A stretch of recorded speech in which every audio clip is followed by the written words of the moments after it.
గత ప్రభుత్వ హయాంలో ఎక్సైజ్ శాఖను 2 శాఖలుగా విభజించడం జరిగిందని, ఆ విధానాలు సరిగా లేవని గమనించి పాత విధానాన్ని కొనసాగించాలనే ఉద్దేశంతో కూటమి ప్రభుత్వం నిర్ణయం తీసుకుందని డిప్యూటీ కమిషనర్ ఎస్వివివిఎస్ బాబ్జీరావు తెలిపారు. గుంటూరులోని బ్రాడిపేట ఎక్సైజ్ కార్యాలయంలో ఏర్పాటు చేసిన విలేకరుల సమావేశంలో ఆయన మాట్లాడుతూ సెబ్ వలన ప్రభుత్వానికి మరియు సమాజానికి జరిగిన నష్టాన్ని అధ్యయనం చేసిన తర్వాత ఈ విధానం సరైనది కాదని, ఎక్సైజ్ శాఖను పునరుద్ధరించాలని, ఎక్సైజ్ శాఖ అమలుకు అన్ని జీవోలు ఇవ్వడం జరిగిందన్నారు.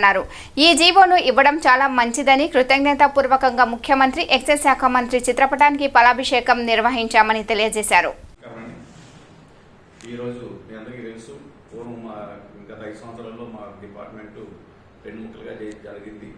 గత ప్రభుత్వం ఒకటి ఎస్సీవి అని, ఇంకోటి ఎక్సైజ్ అని చెప్పేసి ఆ విధానాలన్నీ సరిగ్గా లేవు కాబట్టి అందులో మళ్ళీ ఆ పాత ఎక్సైజ్ విధానం, పాత ఎక్సైజ్ డిపార్ట్మెంట్ పునరుద్ధరించడం చాలాసార్లు వాళ్ళని కోరడం జరిగింది.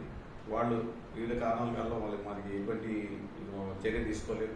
తర్వాత నూతన ప్రభుత్వం, కూటమి ప్రభుత్వం అయిపోయిన తర్వాత, ఏర్పడిన తర్వాత మేము మళ్ళీ ఈ ప్రభుత్వాన్ని ఏర్పడడం జరిగింది. దాంట్లో సాధక బాధకాలని వివరించడం జరిగిన తర్వాత వాళ్ళు మా సమస్యని, తర్వాత ప్రభుత్వానికి జరిగిన నష్టాన్ని, అలాగే సమాజానికి జరిగిన నష్టాన్ని కూడా అన్ని అధ్యయనం చేసిన తర్వాత ఈ విధానం, సెబ్ విధానం కరెక్ట్ కాదు, మళ్ళీ ఎక్సైజ్ శాఖ పునరుద్ధరించాలని చెప్పేసి ఒక నిర్ణయం తీసుకొని దానికి తగ్గ అన్ని జీవోలు విడుదల జరిగింది. నిన్న సాయంత్రం పూర్తి స్థాయికి ఎక్సైజ్ శాఖను పునరుద్ధరిస్తూ మా శాఖకి జీవోలు ఇష్యూ చేయడం జరిగింది. అందుకు సంబంధించి ఆ ప్రాసెస్లో ప్రభుత్వం నిర్ణయం తీసుకోవడం వల్ల మనకి జరిగింది కాబట్టి ప్రభుత్వ అధినేతగా ముఖ్యమంత్రి గారిని, అలాగే మా ఎక్సైజ్ శాఖ మంత్రి గారు కూడా మాకు సహకరించారు. అలాగే మాకు principal secretary Meena sir and మా కమిషనర్ గారు అందరూ సహకరించి ఏదైతే మాకు ఏకీకృతమైందో దాన్ని జరిగిన వాళ్ళందరూ కారణం కాబట్టి మేము ఒక కృతజ్ఞతాపూర్వకంగా సీఎం గారికి అండ్ మినిస్టర్ గారికి పాలాభిషేకం చేసి మా వస్తే ఎక్సైజ్ స్టేషన్స్ అన్ని, ఎక్సైజ్ ఆఫీసర్ సబ్ స్టేషన్లు, సెబ్ ఆఫీసులు అన్నీ కూడా ఎక్సైజ్ ఆఫీసులు మారినాయి. ఈ రోజు నుంచి మారుతున్నాయి కాబట్టి ఈ పాలాభిషేకం కార్యక్రమం మొదలుపెట్టి తీసుకున్నాము. అది థ్యాంక్ సీఎం ప్రోగ్రామ్ అని పేరు పెట్టుకొని మేము అందరూ రాష్ట్ర వ్యాప్తంగా ఒకేసారి చేయడం జరిగింది. సార్, ఇప్పుడు సబ్బు పెట్టిన తర్వాత మీకు సిబ్బంది తగ్గి పరిరక్షణ అదే 2 రకాలు సబ్బు ఏమిటంటే, సబ్బు ఇక్కడి నుంచే 70% ఎక్సైజ్ సిబ్బంది తీసుకెళ్లి సబ్బులో పెట్టడం, 30% ఇక్కడ పెట్టడం జరిగింది. ఇందులో ప్రాబ్లం ఏంటంటే ఎక్సైజ్ స్టేషన్స్ అన్ని కూడా సబ్ స్టేషన్గా మార్చేశారు. ఎక్సైజ్ శాఖలో ఏమైనా నేరాలు పట్టుకుంటే మేము తీసుకెళ్లి దాన్ని ఎక్సైజ్ శాఖకి సభకి అప్పచెప్పాల్సి వచ్చింది. అలాగే సభకైనా పూర్తి అధికారులు ఇచ్చారంటే అక్కడ కూడా అధికారులు ఇవ్వలేదు. శాండ్ కానీ, ఇతర ఆన్లైన్ బెట్టింగ్ కానీ, ఇతర ఏ నేరాలు అయితే సభకి అక్కడ ఏమి ఇచ్చారో ఆ నేరాలు పట్టుకున్నప్పటికి కూడా అవన్నీ కూడా మేము మళ్ళీ సివిల్ పోలీస్ స్టేషన్ తీసుకెళ్ళి ఇవ్వాల్సి వచ్చింది. అంటే మీ అందరూ తెలిసి ఒక యూనిఫామ్ డిపార్ట్మెంట్, మేము ఇంత చేసినప్పటికి కూడా మాకు ఇటువంటి అధికారాలు లేకుండా ఉన్నాయి. మీరు ఒక సామాన్య కోర్టుకి ఎలాగైనా పట్టుకుని స్టేషన్కి అప్పచెప్పాలో మేము అలాంటి అప్పచెప్పాల్సిన పరిస్థితి మాకు కల్పించారండి.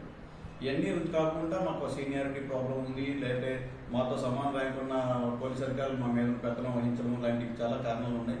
అలాగే 2 హెడ్ ఆఫ్ ది డిపార్ట్మెంట్ ఉన్నారు. మా సర్వీస్ మ్యాటర్స్ అన్ని చాలా పెండింగ్లో పడిపోయి పెన్షన్స్ రావాలంటే 2 హెచ్ఓడీలు చేయాల్సి వచ్చింది.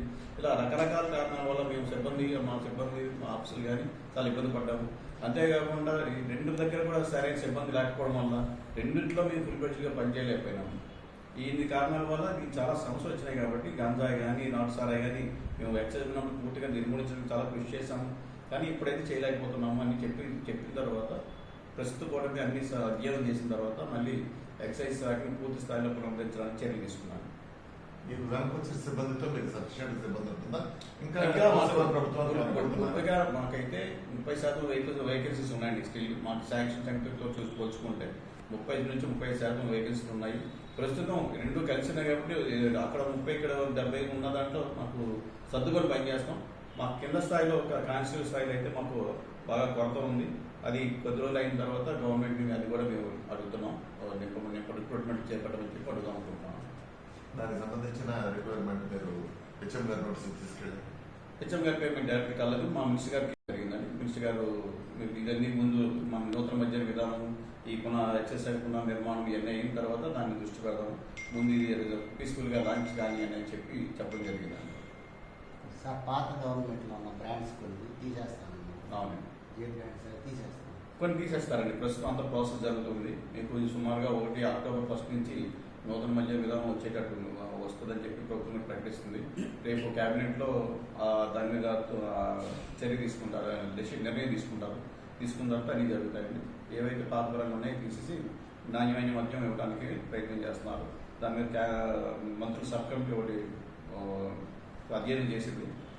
ఫైనల్గా రేపు 18 తారీఖున మంత్రిమండలి ఆమోదం పొంది 1 అక్టోబర్ 1 నుంచి నూతన మద్య విధానం వస్తుంది. అందులో మీరు అన్న సమస్యలన్నీ కూడా నాణ్యమైన మద్యము తక్కువ ధరకు ఇవ్వడం లాంటివన్నీ కూడా జరిగి మంచి బ్రాండ్లు, ఇంటర్నేషనల్ బ్రాండ్లు కూడా ప్రజలకు అందుబాటులో ఉండడానికి ప్రభుత్వం చర్యలు తీసుకుంటున్నారు. సార్, ఇతర రాష్ట్రాల నుండి లిక్కర్ బాటిల్స్ తీసుకొస్తున్నారు. ఎన్ని వరకు పర్మిట్ చేస్తారు సార్?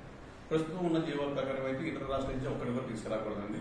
ఇంతకుముందు ఈ గత ప్రభుత్వం కంటే ముందు ఉన్న ప్రభుత్వంలో అయితే మనం 6 బాటిల్స్ ఏదైనా తెచ్చుకోవచ్చు. ఇప్పుడు అది కూడా లేదు. సింగిల్ బాటిల్ కూడా బయట నుంచి తేవడం లేదు. మన రాష్ట్రం మధ్య కూడా 3 బాటిల్స్ కన్నా ఎక్కువ ఉండట్లేదు ఒక మనిషి దగ్గర లైసెన్స్ లేకుండా. అందుకని దాన్ని మరి ఇప్పుడు ఈ అమెండ్మెంట్స్ అన్ని మారుతూ ఉన్నాయండి. ప్రతి రూల్స్ మారుతూ ఉన్నాయి. ప్రభుత్వం ఒకటి చేస్తుంది, అన్ని ఒక రోజు చేయలేదు. కాబట్టి ప్రస్తుతం నూతన మద్య విధానము, ఎక్సైజ్ శాఖను పట్టించుపరచడం లాంటి చర్యలు తీసుకుంటే రాబోయే కాలంలో మీరు అన్నకి చాలా సమస్యలు ఉన్నాయి, అవన్నీ కూడా పరిష్కరించే చర్యలు తీసుకుంటారు. ఇతర రాష్ట్రాల మద్యం మనం తీసుకురావడం వల్ల వచ్చే నష్టం ఏంటి సార్? మీకు ఒక మద్యం మీద మనకి ఆదాయం ఎక్కువ వస్తుంది. ఇతర రాష్ట్రాలకి ఆ మద్యం ఉందంటే ఆ రాష్ట్రానికి చెందిన రెవెన్యూ ఆ రాష్ట్రం పొందుతుంది, మన రాష్ట్రం రాదు. అందువల్ల మన ఆర్థికంగా నష్టపోతాం. అంటే 1-2 బాటిల్స్లో అంత ట్యాక్స్ వేరియేషన్ ఉండదు సార్ వాళ్ళకి మనకి? 1-2 బాటిల్స్ అంటే అలాగే 1-2 చప్పుడు వరుసగా వస్తూనే ఉంటాయి కదా మనం అలౌ చేస్తే.